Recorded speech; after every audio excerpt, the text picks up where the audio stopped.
ಬಂದ್ವಿ.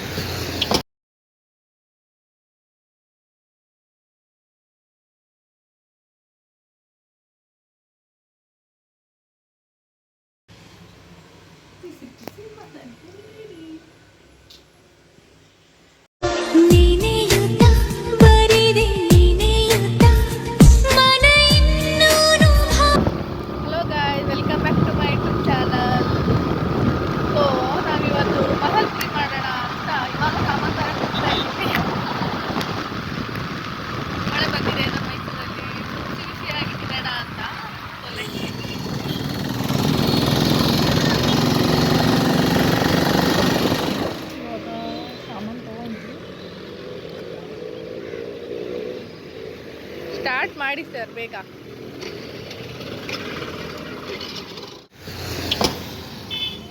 ಸೊ ಇವಾಗ ಮಸಾಲೆ ಪುರಿ ಮಾಡೋಕ್ಕೆ ರೆಡಿ ಮಾಡ್ಕೊಳ್ಳೋಣ.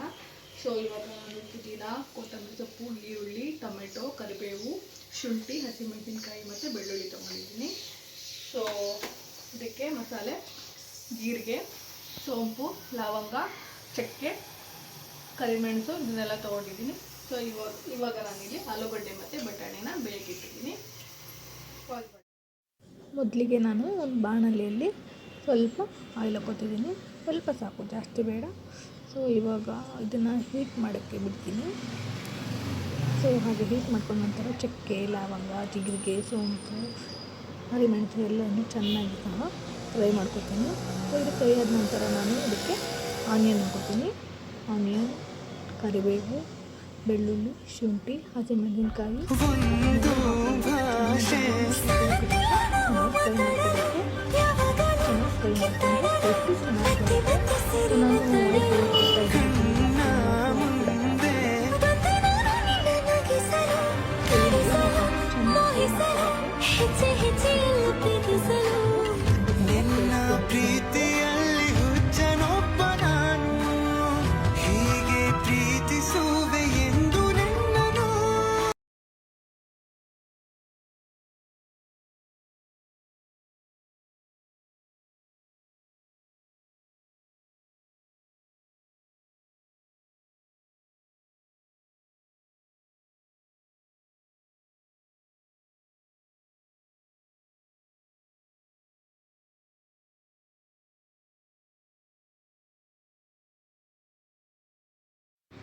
ಇವಾಗ ಈರುಳ್ಳಿ ಮತ್ತು ಹಸಿಮೆಣಸಿನ್ಕಾಯಿ ಚೆನ್ನಾಗಿ ಬಾಯ್ಲ್ ಆದ ನಂತರ ಫ್ರೈ ಆದ ನಂತರ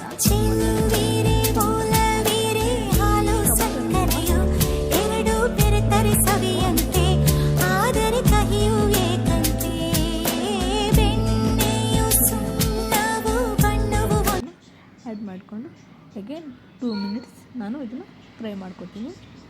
ಸೊ ಫ್ರೈ ಮಾಡಿಕೊಂಡಷ್ಟು ಟೇಸ್ಟಿ ಚೆನ್ನಾಗಿ ಬರುತ್ತೆ.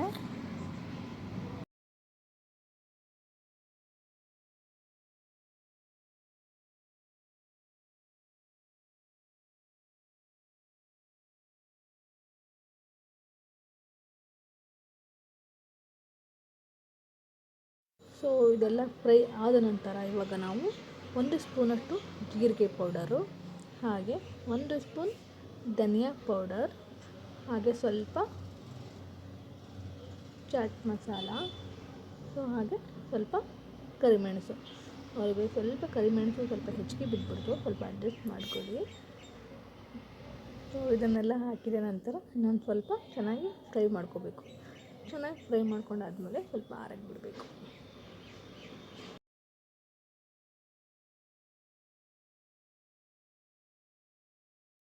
ಸೊ ಇವಾಗ ಇದೇ ಬಾಣಲಿಗೆ ನಾವು ಮಸಾಲೆ ರುಬ್ಕೊಂಡಿರ್ತೀವಿಲ್ಲ ಅದನ್ನು ಹಾಕ್ಕೋಬೇಕು. ಇದಕ್ಕೆ ನಾನು ಬಟಾಣಿನ ಆ್ಯಡ್ ಮಾಡ್ಕೊಂಡಿರ್ತೀನಿ. ಇದನ್ನೆಲ್ಲ ಮಿಕ್ಸಿ ಮಾಡಿಕೊಂಡು ಇವಾಗ ಇದೆ ಬಾಣಲಿಗೆ ಹಾಕ್ಕೊಂಡು, ಹಾಗೆ ಮಿಕ್ಸಿ ಜಾರಿಗೆ ಸ್ವಲ್ಪ ನೀರು ಹಾಕ್ಕೊಂಡು ಹಾಗೆ ಇದಕ್ಕೇ ಹಾಕ್ಕೋತೀನಿ. ಇದನ್ನು ಚೆನ್ನಾಗಿ ಬಾಯ್ಲ್ ಮಾಡ್ಕೋಬೇಕು. ಸೊ ಇದು ಬಾಯ್ಲ್ ಆದ ನಂತರ ನಾವು ಆಲೂಗಡ್ಡೆ ಸ್ಮ್ಯಾಶ್ ಮಾಡ್ಕೊಂಡಿರ್ತೀವಲ್ಲ, ಸೊ ಇದನ್ನು ಸಹ ಇದಕ್ಕೆ ಹಾಕ್ಕೋಬೇಕು. ಆಲೂಗಡ್ಡೆ ಹಾಕ್ಕೋತೀವಿ ಅಂದರೆ ಮಸಾಲೆ ಸ್ವಲ್ಪ ಗಟ್ಟಿ ಅನಿಸುತ್ತೆ, ಅಂದರೆ ಚೆನ್ನಾಗಿ ಕನ್ಸಿಸ್ಟೆನ್ಸಿ ಬರುತ್ತೆ. ಸೊ ಇದನ್ನೆಲ್ಲ ಚೆನ್ನಾಗಿ ಮಿಕ್ಸ್ ಮಾಡ್ಕೋಬೇಕು. ಮಿಕ್ಸ್ ಆದ ನಂತರ ಇದಕ್ಕೆ ರುಚಿಗೆ ತಕ್ಕಷ್ಟು ಉಪ್ಪು ಹಾಗೆ ಅಚ್ಕಾರದ ಪುಡಿನ ಹಾಕ್ಕೊಂಡು, ಹಾಗೆ ಇದಕ್ಕೆ ಬಟಾಣಿನ ಹಾಕ್ಕೋಬೇಕು. ಮೇನ್ ಇಂಗ್ರೀಡಿಯೆಂಟ್ಸ್ ಬಟಾಣಿ. ಸೊ ಇದು ಹಾಕ್ಕೊಂಡಿಲ್ಲ ಅಂದರೆ ಮಸಾಲೆ ಅನ್ಸೋದೇ ಇಲ್ಲ. ಸೊ ಇದನ್ನು ಚೆನ್ನಾಗಿ ಹಾಕ್ಕೊಂಡು ಚೆನ್ನಾಗಿ ಮತ್ತೆ ಒಂದೆರಡು ಸ್ವಲ್ಪ ನಿಮಿಷ ಕುದಿ ಬರಬೇಕು. ಇದಾದ ನಂತರ ಮಸಾಲೆ ರೆಡಿ ಆಗುತ್ತೆ ಗಾಯ್ಸ್. ಸೊ ನಮಗೆ ನೀರು ಎಷ್ಟು ಬೇಕೋ ಅಷ್ಟು ಹಾಕ್ಕೊಂಡು ಕನ್ಸಿಸ್ಟೆಂಟ್ನ ನೋಡಿಕೊಂಡು ನಾವು ನೀರು ಹಾಕ್ಕೊಂಡು ಮಸಾಲೆನ ಪ್ರಿಪೇರ್ ಮಾಡ್ಕೋಬೇಕು. ಸೊ ಇವಾಗ ಮಸಾಲೆ ಪುರಿಯ ಮಸಾಲೆ ರೆಡಿ ಆಯಿತು. ಸೊ ಇವಾಗ ಲಾಸ್ಟ್ ಸರ್ವ್ ಮಾಡೋ ಸಮಯ. ಸೊ ನಾನಿಲ್ಲಿ 4 ಪೂರಿ ತೊಗೊಂಡಿದ್ದೀನಿ. 4 ಪೂರಿನ ಚೆನ್ನಾಗಿ ಸ್ಮ್ಯಾಶ್ ಮಾಡ್ಕೊತಾ ಇದ್ದೀನಿ. ಸೊ ಸ್ಮ್ಯಾಶ್ ಮಾಡ್ಕೊಂಡಾದಂತಹ ಹುರಿತಿರುವ ಮಸಾಲೆನ ಪೂರಿ ಮೇಲೆ ಹಾಕೋತಾ ಇದ್ದೀನಿ. ನಮಗೆ ಎಷ್ಟು ಬೇಕೋ ಅಷ್ಟು ಮಸಾಲೆನ ನಾವು ಹಾಕೋಬೇಕು. ಸೊ ಬಿಸಿ ಇದ್ದಾಗಲೇ ತಿಂದರೆ ಟೇಸ್ಟ್ ಸಖತ್ತಾಗಿರುತ್ತೆ. ಇದಾದ ನಂತರ ಇದಕ್ಕೆ ನಾನು ಮೇಲೆ ಈರುಳ್ಳಿ ಹಾಗೆ ಟೊಮೆಟೊ ಹಾಗೆ ಕ್ಯಾರೆಟು ಹಾಗೆ ಸೇವನ್ನ ಹಾಕ್ಕೊಂಡು ಇದ್ರ ಮೇಲೆ ಟಚಪ್ ಮಾಡ್ತಾಯಿದ್ದೀನಿ. ಯಾಕಂದರೆ ಈರುಳ್ಳಿ ಟೊಮೆಟೊ ಹಾಗೆ ಕ್ಯಾರೆಟು ಇದ್ದರೆ ತುಂಬ ಟೇಸ್ಟಾಗಿರುತ್ತೆ, ಹಾಗೆ ಸೇವ್ ಕೂಡ. ಸೊ ಇದೆಲ್ಲ ಆದಮೇಲೆ ಬಿಸಿ ಬಿಸಿಯಾದಂತಹ ಮಸಾಲೆ ಪುರಿ ರೆಡಿ. ಸೊ ಇವಾಗ ನಮ್ಮ ಮನೆಯವ್ರ ಹತ್ರ ಹಾಗೆ ನಮ್ಮ ಅತ್ತೆಯವ್ರ ಹತ್ರ ಟೇಸ್ಟ್ ಹೇಗೆ ಬಂತು ಅಂತ ಒಪಿನಿಯನ್ ನೀವೇ ನೋಡ್ಕೊಂಬನ್ನಿ.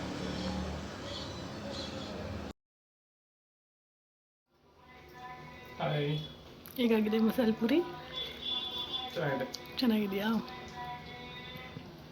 ಏನಾದರೂ ಪ್ಲಸ್ ಆರ್ ಮೈನಸ್ ಕಮೆಂಟ್ಸ್? ಎಲ್ಲ ಪ್ಲಸ್, ಚೆನ್ನಾಗಿದೆ. Thank you. ಹೇಗಾಗಿದೆ ಮಸಾಲೆ ಪುರಿ? ಸೂಪರ್ ಆಗಿದೆ, ಚೆನ್ನಾಗಿದೆ. ಎಲ್ಲ ಏನಾದರೂ ಮೈನಸ್ ಪ್ಲಸ್ ಕಮೆಂಟ್ಸು?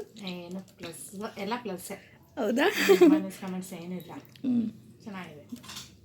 ನೋಡಿ ಅಮ್ಮ, ಈ ಕಡೆ ನೋಡಿ. ತೆಗಿತದೆ. ಸರಿ, ಥ್ಯಾಂಕ್ಸ್ ಅಮ್ಮ. ಸೊ ನೋಡಿದ್ರಲ್ಲ ಗೈಸ್, ಇದು ಇವತ್ತಿನ ನನ್ನ ವ್ಲಾಗ್ ಆಗಿರುತ್ತೆ.